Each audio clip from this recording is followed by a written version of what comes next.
Hello everyone, मैं विनय पांडे और स्वागत है आप सभी का आपके अपने YouTube channel target botany classes में। कैसे हैं आप लोग? आई होप आप सब ठीक ही होंगे। तो हम लोग 12th क्लास बायोलॉजी के चैप्टर 2 में पुष्पीय पादपों के लैंगिक जनन में लघु बीजाणु जनन को देख चुके हैं पिछले लेक्चर में। तो अब आता है पराग कणों के विकास में विविधताएं। ओके, अलग अलग प्रकार के पादप में अलग अलग प्रकार से पराग कणों का निर्माण होता है। ओके, कुछ पराग कणों का निर्माण यहाँ पर फिगर के द्वारा बताया गया है और आइए इसे देखते हैं। देखिए, नंबर ए है लघु बीजाणुओं या पराग कणों। ठीक, लघु बीजाणु को इंग्लिश में कहते हैं माइक्रोस्पोर। ओके, और पराग कणों को कहते हैं पॉलन ग्रेन्स। ठीक, लघु बीजाणुओं या पराग कणों के बनने के समय द्विबीजपत्री पादपों में भित्ति का निर्माण युगपत प्रकार का होता है। इस प्रकार निर्मित ये 4 बीजाणु चतुष्फल कार्यरित या फिर इसे इंग्लिश में कहते हैं टेट्राहेड्रल मैनर में विन्यासित होते हैं। ओके, अब ये युगपत प्रकार क्या होता है तो आइए उसके बारे में थोड़ा सा जान लेते हैं। लघु बीजाणु मातृ कोशिका में मियोसिस फर्स्ट और मियोसिस सेकेंड होने के परिणाम स्वरूप हैप्लॉयड केंद्रक बनते हैं। ठीक है, उसके बाद पराग कणों के निर्माण के साथ साथ भित्ति का निर्माण और कोशिका द्रव्यी विभाजन हो जाता है। ओके, और भित्ति का निर्माण परिधि से केंद्रक की तरफ होता है। उसके बाद देखिए, ये परिधि से केंद्रक की तरफ भित्ति का निर्माण हो रहा है। ओके, कोशिका भित्ति का पूर्ण निर्माण होने पर परागकण मातृ कोशिका से निर्मित 4 डॉटर सेल्स का निर्माण हो जाता है। ओके, देखिए यहाँ पर परागकणों का निर्माण के साथ साथ उसके भित्ति का भी निर्माण हो रहा है। भित्ति के निर्माण के साथ साथ 4 डॉटर सेल जो हैं अलग अलग हो गई हैं। और आप सब कहेंगे कि कहाँ 4 डॉटर सेल हैं, ये तो 3 ही दिखाई दे रहा है। अरे भैया, ये टेट्राहेड्रल स्ट्रक्चर है। टेट्राहेड्रल स्ट्रक्चर में क्या होता है, एक सेल से 2 सेल्स 3 सेल्स, एक सेल्स जो उसके पीछे होता है टेट्राहेड्रल में। ओके, इसी के जस्ट पीछे होगा। मतलब टेट्राहेड्रल में सिर्फ 3 सेल दिखाई देती हैं, मतलब 3 परागकण दिखाई देते हैं और एक परागकण जो होता है छुपा रहता है। ओके, मेरा कहने का मतलब है कि द्विबीजपत्री पादपों में परागकणों का निर्माण जो होता है, परागकणों के निर्माण में होने वाली प्रक्रियाएं सब एक साथ होती हैं। ओके, और एक बीजपत्री में क्या होता है, उसमें परागकणों के निर्माण में होने वाली प्रक्रियाएं जो होती हैं क्रमवाइज होती हैं। ओके, एक बात और, टेट्राहेड्रल जो परागकणों के निर्माण में टेट्राहेड्रल जो होता है यह सबसे कॉमन प्रक्रिया है। ओके, मतलब टेट्राहेड्रल सबसे सामान्य है। और अब आता है नंबर बी।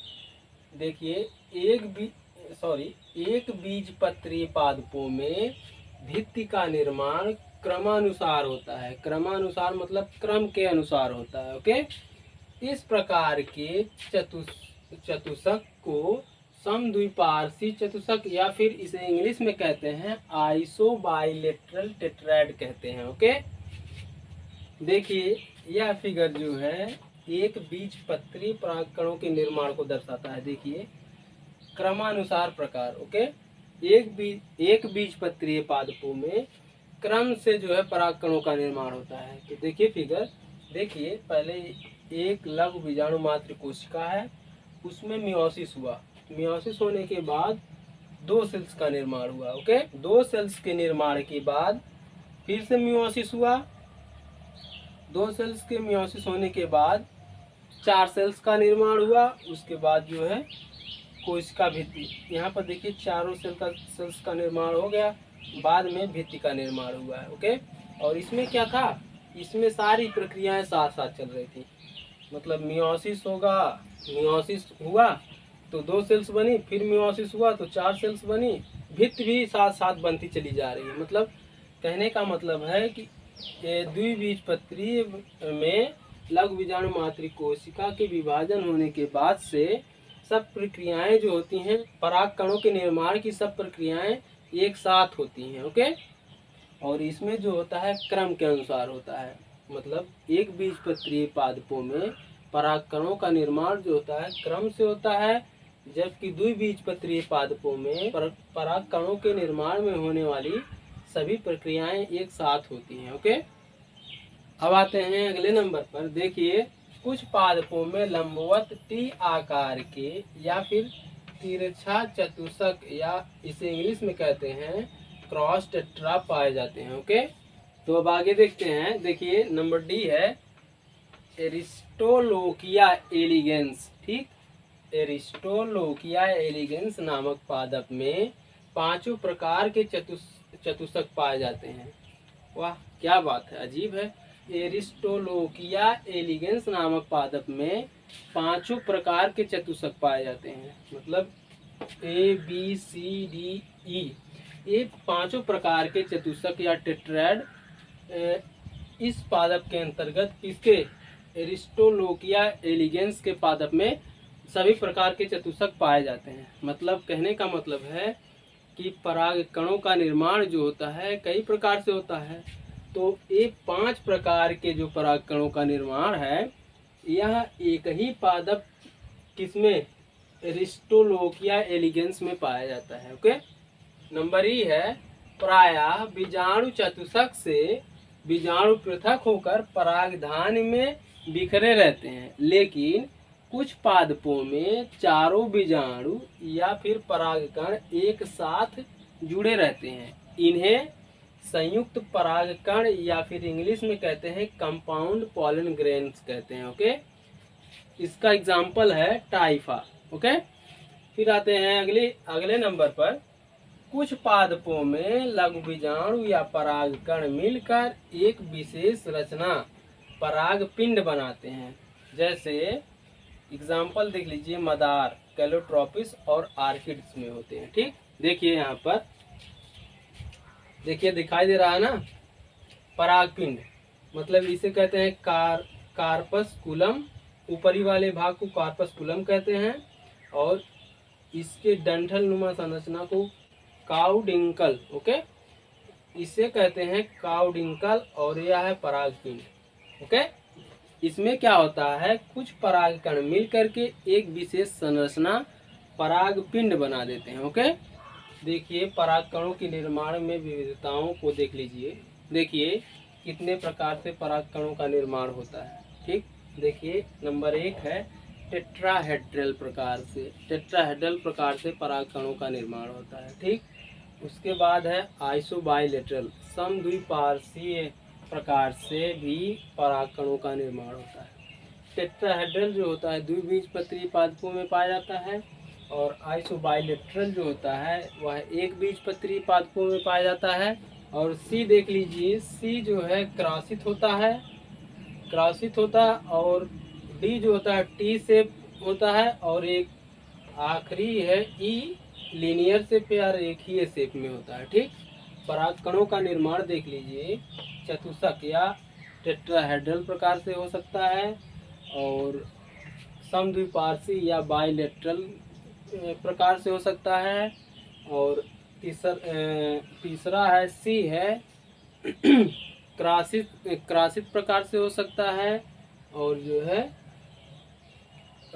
टी शेप प्रकार से हो सकता है, और ई है रेखीय या लीनियर शेप से हो सकता है। यानी परागकणों का निर्माण इतने प्रकार से हो सकता है। ओके, अलग अलग पादपों में परागकणों का निर्माण अलग अलग होता है, लेकिन एक पादप ऐसा है एरिस्टोलोकिया एलिगेंस, इस पादप में जो है 5 प्रकार के चतुष्क का निर्माण होता है। मतलब 5 प्रकार से परागकणों का निर्माण होता है। ओके, तो अब अगला हेडिंग है परागकोश का स्फुटन, इसे इंग्लिश में कहते हैं डेhiscence ऑफ एंथर। ओके, तो आइए देखते हैं पराग का स्फुटन क्या है, कैसे होता है। ओके, देखिए जब परागकोश परिपक्व हो जाता है तो उसके मध्य पाई जाने वाली मध्य स्तर तथा टैपिटम स्तर समाप्त हो जाता है। ठीक, जब एंथर या परागकोश मैच्योर हो जाता है तब तो उसके मध्य पाए जाने वाला एपिडर्मिस या फिर इसे हिंदी में कहते हैं मध्य त्वचीय स्तर तथा टैपिटम लेयर समाप्त हो जाती है या खत्म हो जाती है। ओके, उसके बाद देखिए समाप्त हो जाती हैं। इस प्रकार भित्ति में केवल बाह्य त्वचा एवं अंतः त्वचा रह जाती है।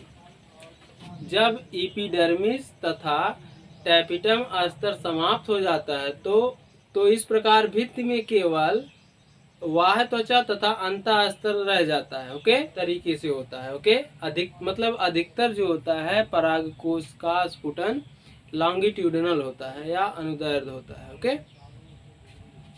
तो आगे देखिए, परागकोश में स्फुटन की प्रक्रिया में परिपक्व परागकोश के अंदर जल सूखने लगता है, जिसके कारण इन कोशिकाओं में बाह्य पतली भित्ति भीतर की ओर सिकुड़ जाती है। भीतर की ओर सिकुड़ने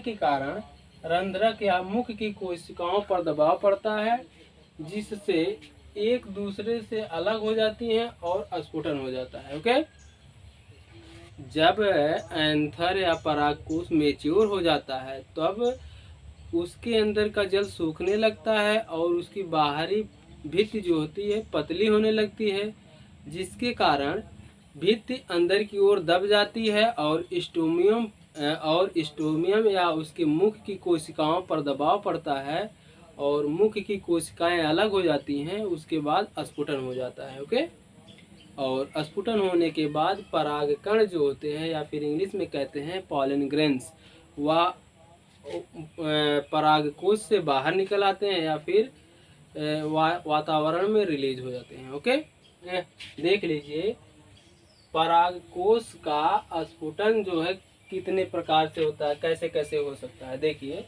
परागकोश का स्फुटन जो होता है लॉन्गिट्यूडिनल हो सकता है, मतलब परागकोश में जो ऐसे लकीरों की समान जो संरचना दिखाई देती है, ये जहाँ से मतलब परागकोश फट रहा है वहाँ पर लकीरें थी। ठीक, जैसे ये लकीरें नहीं है उसी तरह इस पर भी लकीरें थी। तो लॉन्गिट्यूडिनल में क्या होता है कि परागकोश में लकीरें होती हैं। ठीक, और उस लकीरों से जो है परागकोश फटता है। उसी लकीर से देखिए यहाँ पर एक लकीर है, यहाँ पर, तो उसी लकीर से देखिए परागकोश फट गया है और परागकोश फटने के बाद पॉलन ग्रेन्स या परागकण रिलीज हो जाएंगे। ओके, एक प्रक्रिया तो लॉन्गिट्यूडिनल होता है, मतलब परागकोश से परागकणों का बाहर निकलने की एक माध्यम है कि लॉन्गिट्यूडिनल परागकोश में स्फुटन होता है। ओके, और दूसरा जो है या एक होता है स्टोमियम या मुख के द्वारा परागकणों का बाहर निकलना। ओके, मुख के द्वारा परागकणों का बाहर कैसे निकलता है, जब परागकोश मैच्योर हो जाता है तो इसके अंदर के जल जो होते हैं सूखने लगते हैं। जल के सूखने से इसकी बाहरी भित्ति जो होती है वह पतली होने लगती है और अंदर की तरफ धंस जाती है। ठीक, जब अंदर की तरफ धंस जाएगी तो इसके स्टोमियम या फिर मुख की कोशिकाओं पर दबाव पड़ेगा और मुख की कोशिकाएं अलग हो जाएंगी और अलग होने के बाद यहाँ से परागकण बाहर निकल जाएंगे, मतलब स्टोमियम के माध्यम से परागकण बाहर निकल जाएंगे। ओके, नंबर सी है। सी जो होता है इसमें क्या होता है कि परागकोश या फिर एंथर जो होता है अनुप्रस्थ रूप से फट जाता है या किसी भी माध्यम के द्वारा उसे काट दिया जाता है। अनुप्रस्थ माध्यम से भी परागकण बाहर निकलते हैं। ओके, और नंबर डी है कपाट।